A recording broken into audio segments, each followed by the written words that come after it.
Para pendengar yang aku kasihi di dalam Yesus Kristus, kita semua sudah memasuki akan akhir tahun daripada 2020.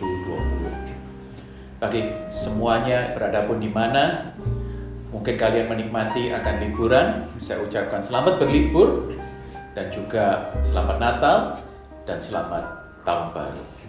Sebelum kita mengakhiri atau berlalui akan 2020 ini, saya ingin berbagi firman Tuhan, yaitu kenapa sih?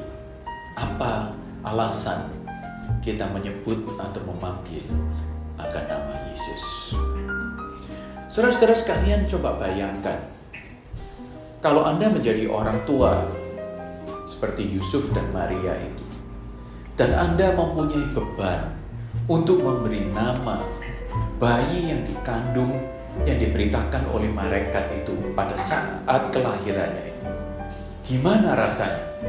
Saya kalau memikirkan, kalau saya merenungkan, saya harus take a lot of time, membaca buku, berdoa, merenungkan, melihat ensiklopedia, memikirkan apa sih arti daripada anak saya. Anak-anak saya ada 5 anak. Karena masing-masing anak, sebuah nama itu adalah sebuah proyeksi, adalah sebuah panggilan di dalam hidup mereka. Nantinya mereka itu akan menjadi apa? Coba bayangkan sekarang, kalau beban tersebut ada kepada Yusuf. Dan untungnya, Tuhan melepaskan Yusuf daripada memberikan nama kepada bayi yang dikandung oleh Maria itu. Dan malaikat yang dikirimkannya itu memberitahukan kepada Maria dan memberitahukan kepada Yusuf di dalam mimpi, dan dikatakan, beri dia nama Yesus. Filipi 2 ayat 9 berkata, itulah sebabnya Allah sangat meninggikan dia dan mengaruniai kepadanya nama di atas segala nama, supaya dalam nama Yesus itu bertekuk lutut segala yang ada di langit, yang ada di atas bumi, dan ada yang di bawah bumi. Dan segala lidah mengaku bahwa Yesus Kristus itu adalah Tuhan bagi kemuliaan Allah Bapa. Satu ayat lagi, Ibrani 1 ayat 4, anak itu mendapatkan kedudukan yang jauh lebih tinggi dari malaikat. Dan nama yang diberikan Allah kepadanya itu juga jauh lebih terhormat daripada nama yang diberikan kepada malaikat. Itu bahasa Indonesia sehari-hari.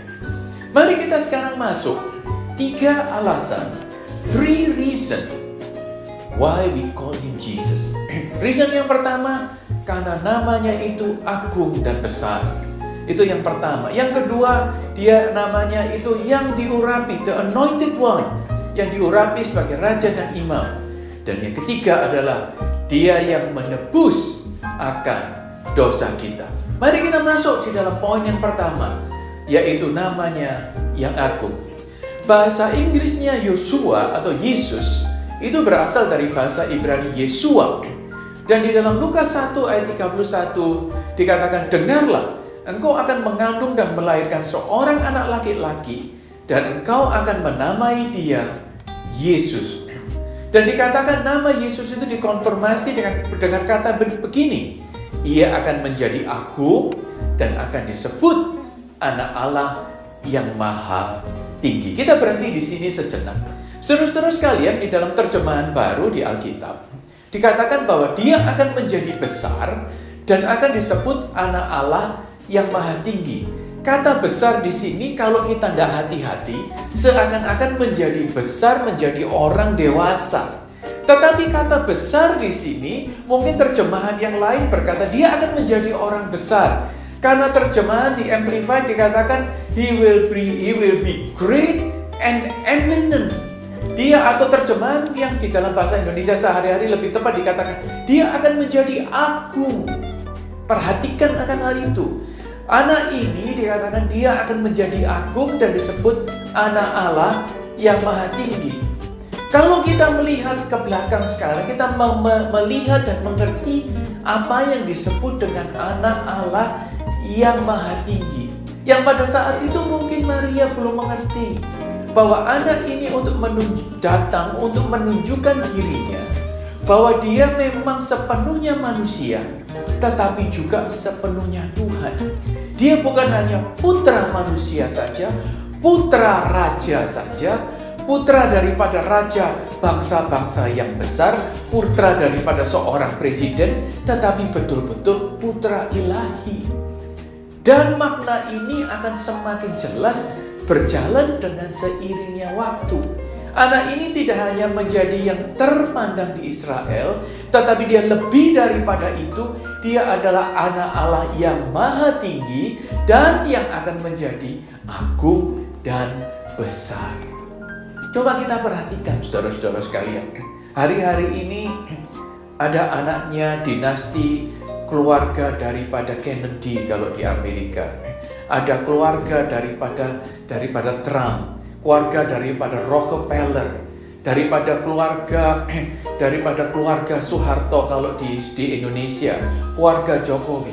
Tapi kita berbicara sekarang ini adalah anak Allah yang maha tinggi. Artinya apa? Dia adalah anak daripada Bapa di atas segala Bapa yang di surga. Betapa besarnya memang Tuhan itu, dan dia disebutkan dia akan menjadi great and eminent, dan dia akan menjadi the Son of the Most High. Saudara-saudara sekalian, coba kita renungkan. Mungkin hari-hari ini kita tidak sadar, dan kita seringkali atau tidak sadar kita itu memperkatakan akan nama Yesus itu dengan sia-sia.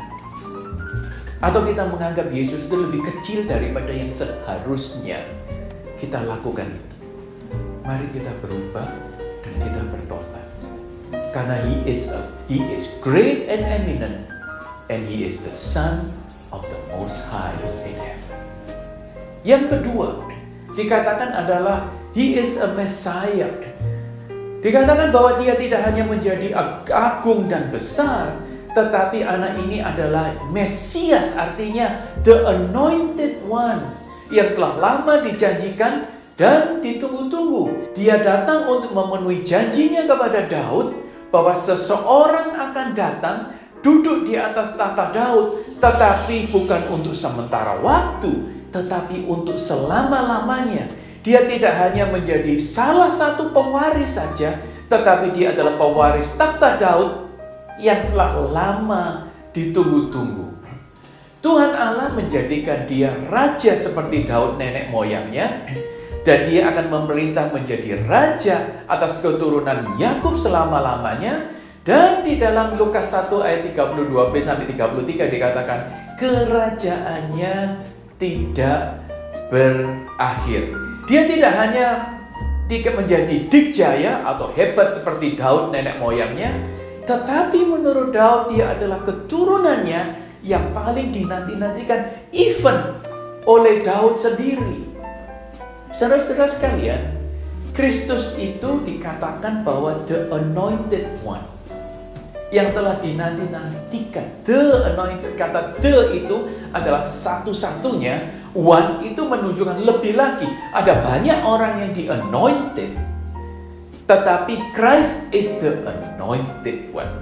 Saudara-saudara sekalian, kita perlu belajar di dalam firman Tuhan ada dua tipe jabatan itu yang di-anointed atau di-anointed. Yang pertama-tama yang di-anointed itu adalah jabatan imam daripada suku Lewi yang berasal daripada suku Imam Lewi yang berasal daripada Harun. Dan Harun itu diberikan jubah dan dia diurapi. Dan seluruh keturunannya kalau mereka menjadi imam, mereka harus diurapi. Imam itu yang menjadi perantara antara manusia dan Allah.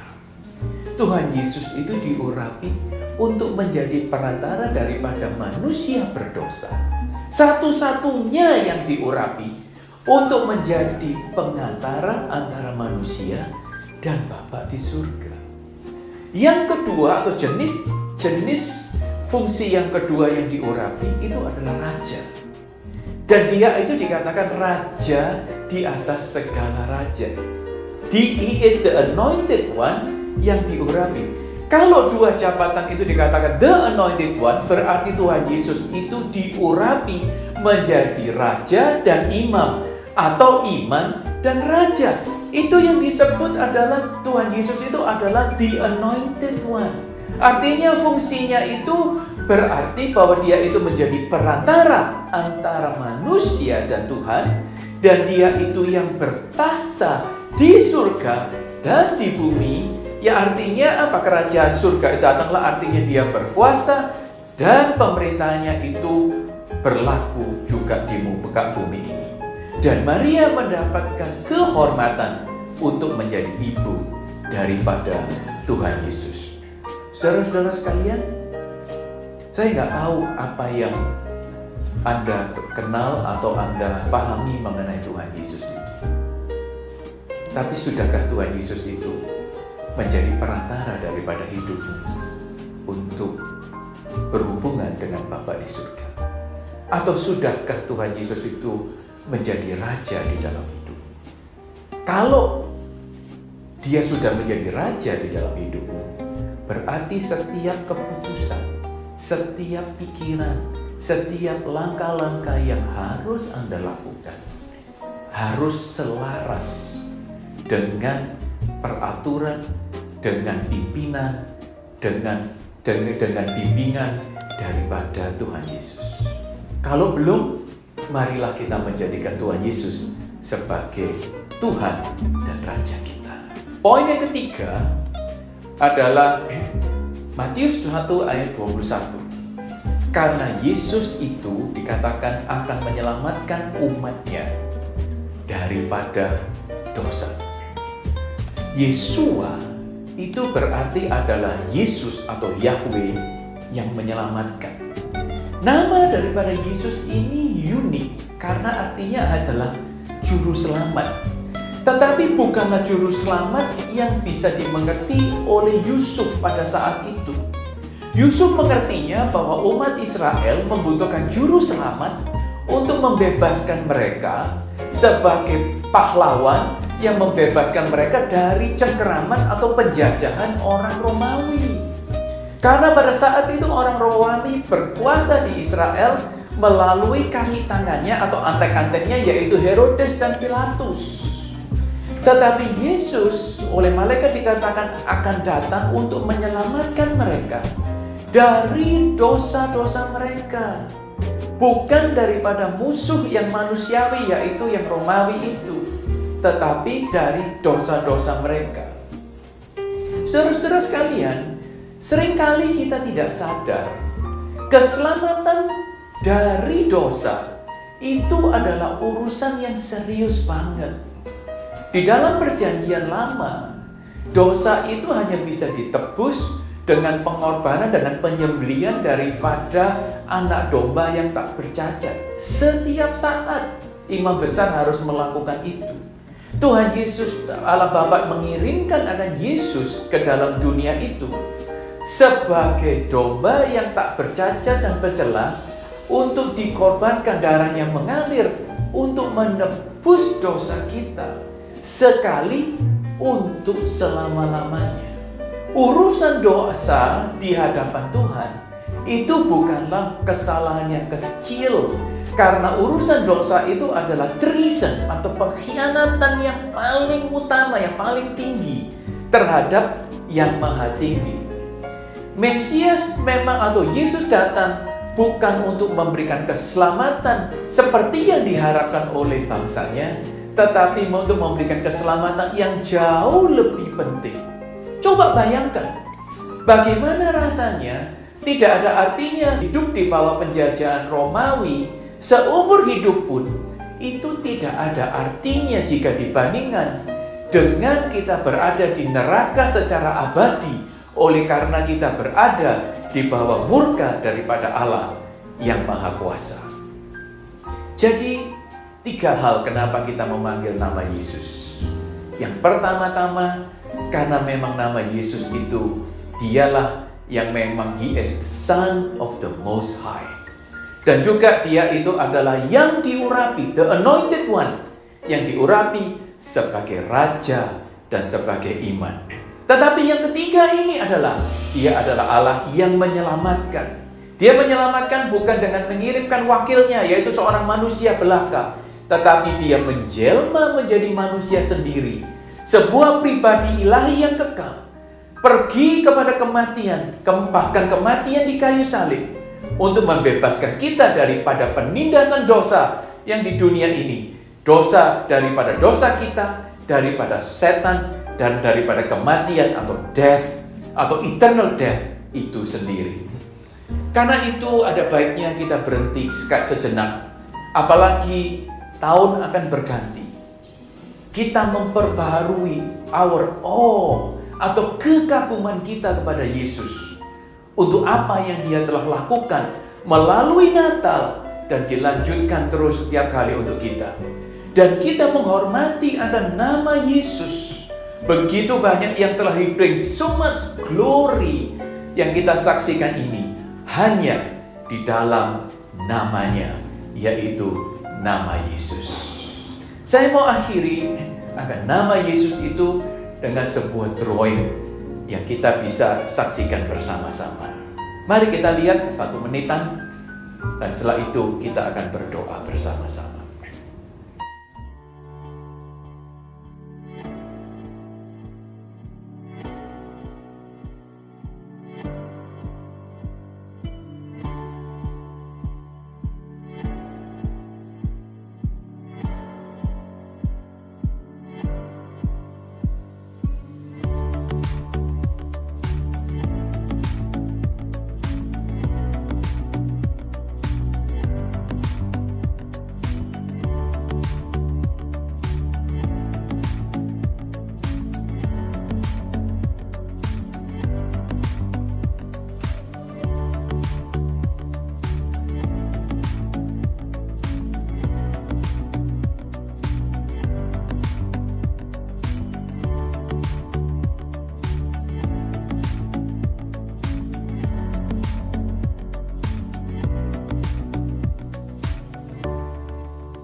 Tuhan Yesus, terima kasih. Nama Yesus itu seringkali kami tidak sadar. Itu begitu dahsyat dan bermakna. Hamba-Mu berdoa supaya mulai hari ini kita semakin meninggikan Engkau. Karena memang Engkau adalah the Son of the Most High. You are the Anointed One. And You are the one who save us from our sin, from our death. Terima kasih Tuhan untuk Natal, dan biarlah kami memasuki tahun baru ini dengan keyakinan, dengan renewal, pembaharuan komitmen kami bahwa Engkau adalah Tuhan Juru Selamat, Bapa di surga, satu-satunya buat kami semua. Di dalam nama Yesus, amin.